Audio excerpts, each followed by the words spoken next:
suis Marie Henriot, j'ai 82 ans, parisienne d'adoption et je vis au Trocadéro où j'ai mon jardin particulier mais qui ne me demande aucun entretien.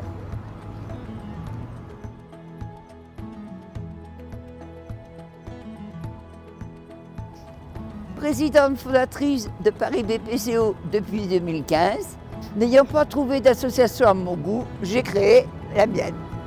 Ma maman, qui aidait mon papa dans le café, lorsqu'elle était enceinte, on l'a mise derrière la caisse avec un tabouret pour pas qu'elle se fatigue.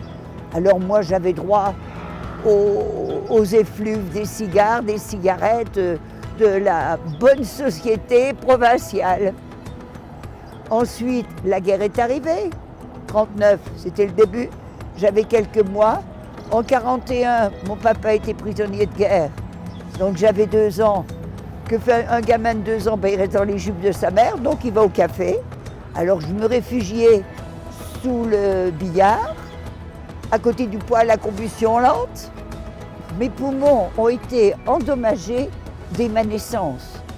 Dès 1964, donc j'avais à peu près 25 ans quand je suis allée en médecine du travail, on m'a dit « Oh, vos poumons, ils sont tout noirs ». Mais on n'a pas mis d'étiquette. J'avais les poumons noirs. Bon, j'avais fumé dans les années 60, comme c'était la mode à l'époque. Les femmes s'affirmaient avec une cigarette. Et bien sûr, un long fume-cigarette. Mais j'ai très vite arrêté à la suite d'une embolie pulmonaire vers la quarantaine. Mais ça n'a pas empêché l'emphysème d'évoluer, de manger un petit peu plus mes poumons, jusqu'à la retraite. Là, ça a commencé à arriver en 97, lorsque je suis arrivée à Paris. Je ne pouvais plus courir après les bus. J'étais obligée de laisser partir les métros parce que je manquais de souffle. Ma BPCO a été canalisée ou domptée par mon activité libérale. J'étais dans une petite commune de 5000 habitants avec beaucoup d'immeubles de 5 étages, sans ascenseur. Une fois que je suis arrivée à Paris, c'est là que, comme j'avais plus la même activité, ça s'est déclaré et j'ai fait usage à ce moment-là de bronchodilatateurs.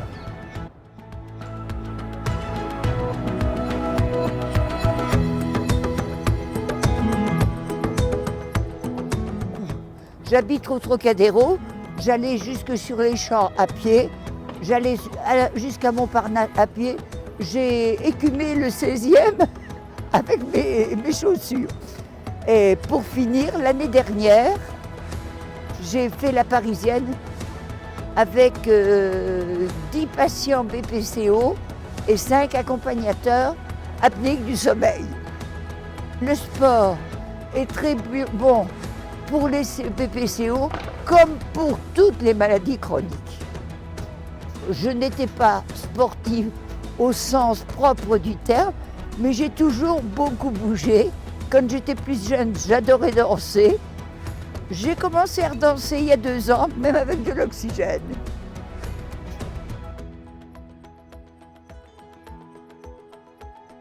Je suis restée une dizaine de jours à l'hôpital, mais la sortie a été laborieuse. Au mois de décembre, j'ai commencé à faire du tapis de marche chez moi. J'ai commencé par du 10 km/h et dernièrement, j'arrive quand même à monter à 3,5 km, 4 km, mais auparavant, j'allais jusqu'à 6 km/h. Dès que nous ne serons plus bloqués, on va pouvoir se réunir à nouveau, soit dans le jardin du Trocadéro, soit aux Tuileries, parce que quand on va aux Tuileries, après on peut aller faire un petit repas au restaurant associatif de la Madeleine,